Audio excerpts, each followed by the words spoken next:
Fisticuffs going on. In the end of the race this time, it was Joey Logano and Tony Stewart going at it. Let's check in with Fox's Steve Burns to see what Tony had to say. Tony, what angered you at the end of the race? What did you take issue with? What the hell do you think I was mad about? Them little runs us clear down to the infield. He wants to about everybody else, and he's the one that drives like a little.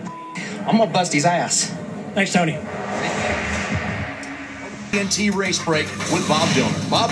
Well, JR, of course, a lot of talk about that final restart. Everybody going all over the place. And Tony Stewart not happy at all with Joey Logano. Joey threw the block on the 14 for sure. Spun his tires a little bit. And Joey told me after the race that he had to protect his line. And that's why he threw the block on Tony Stewart. But then it was a mad rush at the end of the race. Both drivers trying to discuss things. They really never got a chance to talk with each other. Joey Logano, according to Tony Stewart, threw a water bottle at him at one point. We spoke to both drivers after the race. Well, Joey spun the tires on the restart, and, everybody had trouble with that. So, but it's not my fault that he spun the tires. And for a guy that's been complaining about how everybody else is driving here, and then him to do that, it's a double standard.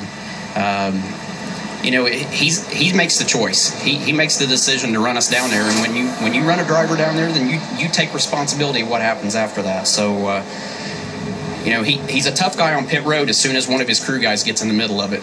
Until then, he's a scared little kid, and then he wants to sit there and throw a water bottle at me. So he's going to learn a lesson, and he can run his mouth on Twitter and stuff all he wants tonight. I got plenty of people that are going to watch for that, and but it's time he learns a lesson. He's run his mouth long enough. He sat there and done this double standard, and he's nothing but a little rich kid that has never had to work in his life. So he's going to learn with us working guys that had to work our way up how it works. I was on the restart there with the 18 car, and he was spinning his tires. The rule is NASCAR's rule is you can't beat the leader to the start finish line.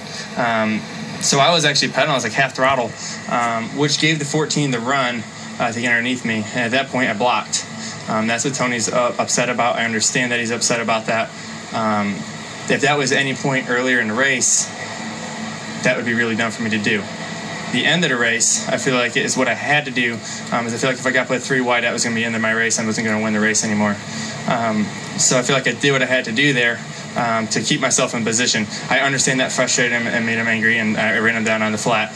And I'll talk to him about that. He still takes the responsibility on himself. I mean, he has that right. He has the choice to do that. I mean, he's in control of his car, but if he ever turns down a cross in front of me again, I don't care what lap it is, he won't make it through the other end of it. If I didn't hit the chip, he wouldn't have made it through turn 1 to begin with.